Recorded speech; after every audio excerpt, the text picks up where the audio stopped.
लगूं मैं फिरोजी बाकी रंगोली से न खेलूं ऐसे होली मैं ना तेरा कैसे काटूंगा ही तू क्यों ना तुझे मैं ही जीतूं खुले ख्वाबों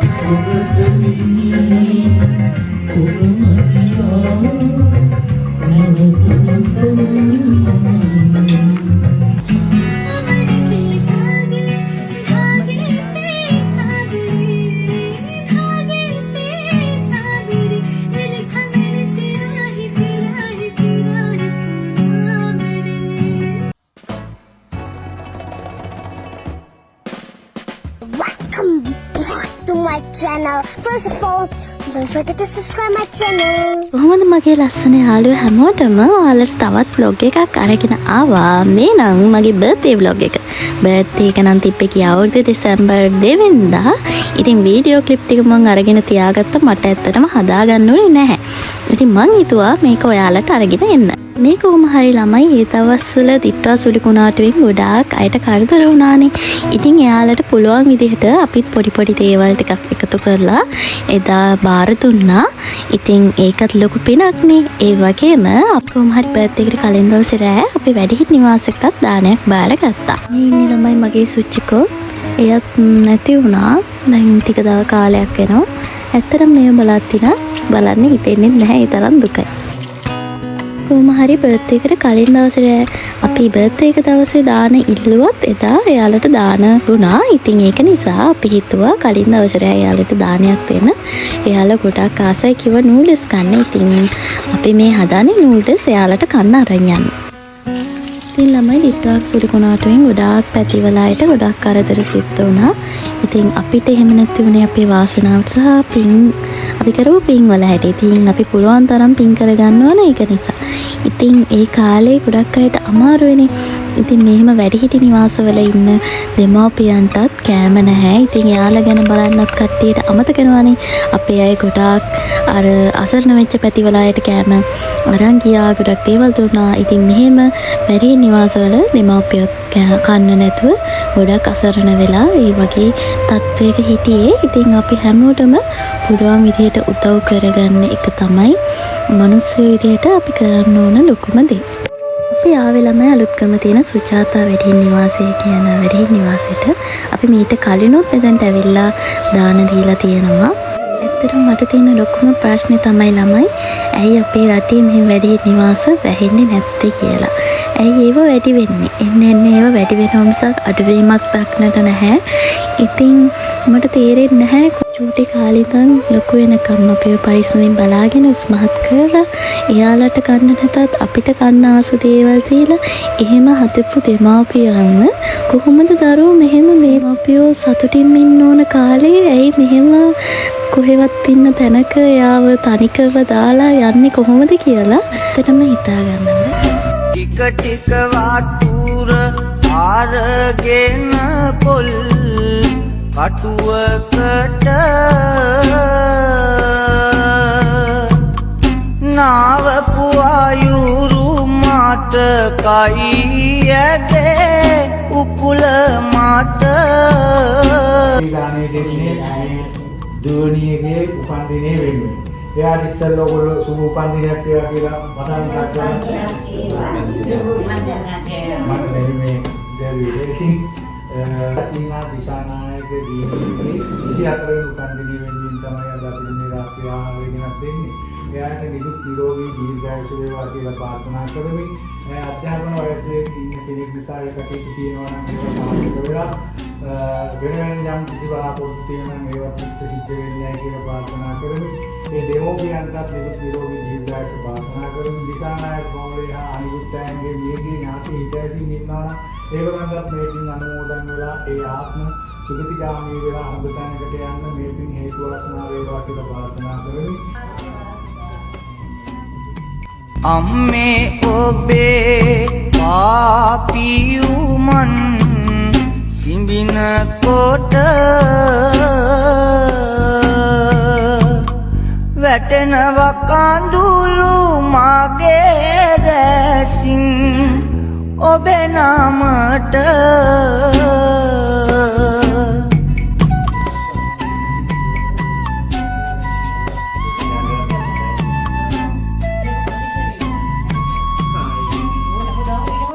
ඉතින් ළමයි අපි දානේ දීලා ඉවරලා අපි පොඩ්ඩක් කේස් එකට ආව බඩු වගේක් ගන්න.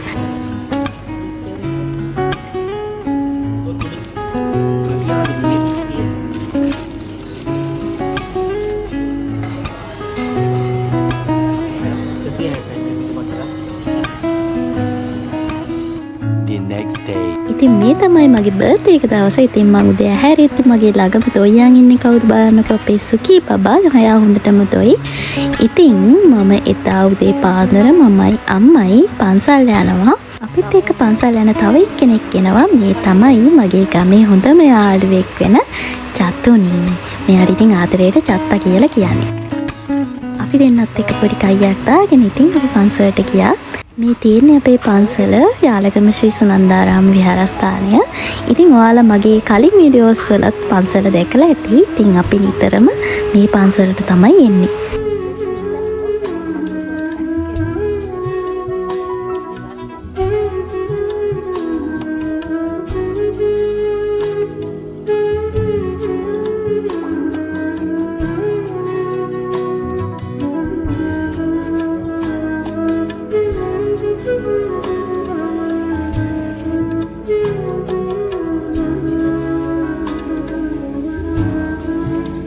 ඉතින් මගේ චූටි යාළුවා ගැන කිව්වොත් ඇත්තටම මට හම්බුණා හොඳම යාළුවා අතර ජීවිතේ හම්බුණා හොඳම යාළුවා අතර උඩින් ඉන්න හොඳම යාළුවෙක් තමයි මෙයා.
ඇත්තටම උපන්දිනේ දවසේ උදේම මෙහෙම පන්සලට ඇවිල්ලා හිත නිදහස් කරගන්න ලැබිච්ච එක ගොඩාක් ලොකු දෙයක්. ඉතින් එදා දවසේ උදේ හරිම සතුටින් සැහැල්ලුවෙන් පන්සල් ගිහිල්ලා මෙහෙම පැඳලා කරලා හිත නිදහස් කරගත්තා. ඒක ඇත්තටම හිතට මාරම සැනසීමක්.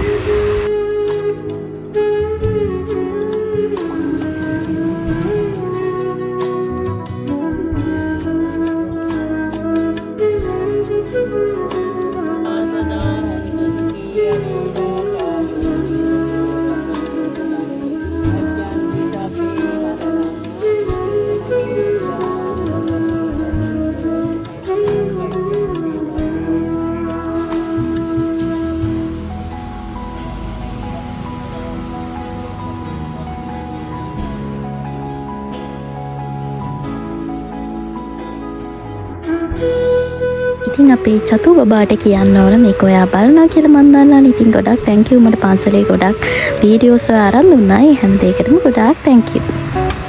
කොහමද ළමයි අපි උදේම පන්සල් ගිහින් ගෙදර ගියා. ඉතින් ඊට පස්සේ නම් මම ගෙදර නිකන් කාලය ගත කරේ. මේ කොහම හරි රෑ මාව සර්ප්‍රයිස් කරන්න මෙන්න මෙහෙම තමයි එයා හදලා තිබුණේ. ඉතින් මගේ අදවෙනි බොයිෆ්‍රෙන්ඩ් තමයි මට මෙහෙම ලස්සන දම්පාට ලෝකයක් හදලා ලස්සන සර්ප්‍රයිස් එකක් දුන්නේ. ඉතින් ඒකට ඇත්තටම මම ගොඩාක් සර්ප්‍රයිස් වුණා. ඇත්තටම මට එදා හරිම සතුටුයි මේ ලස්සන දැකලා.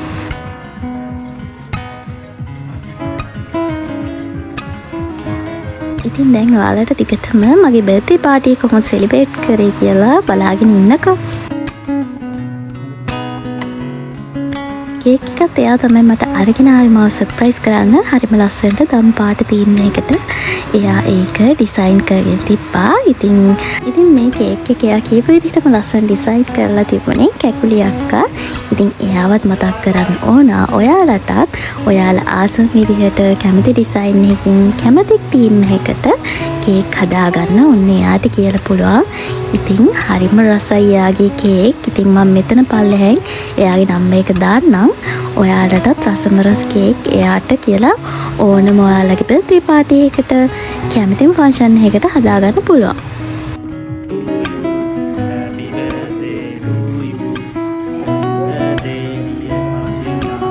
Happy birthday to you.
ඔන්න ඊට පස්සේ ඉතින් මෙයාලගේ බොන පාටිය.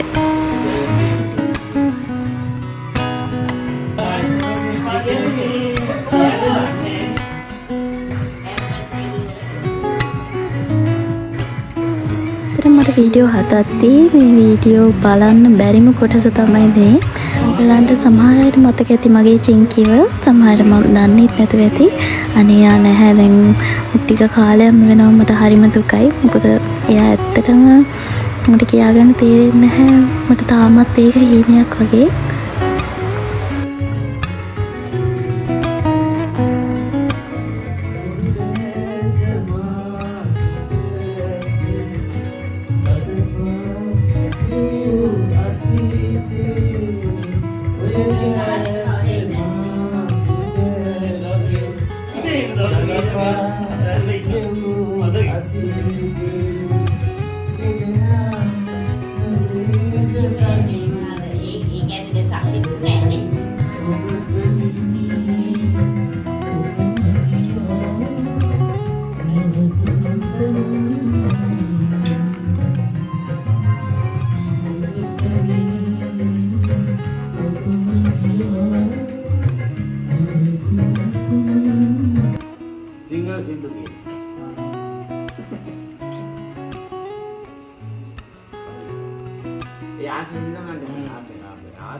ඉතින් ඔන්නෝම තමයි ළමයි මගේ බර්ත්ඩේ එක දවස් ඉවර වුණේ.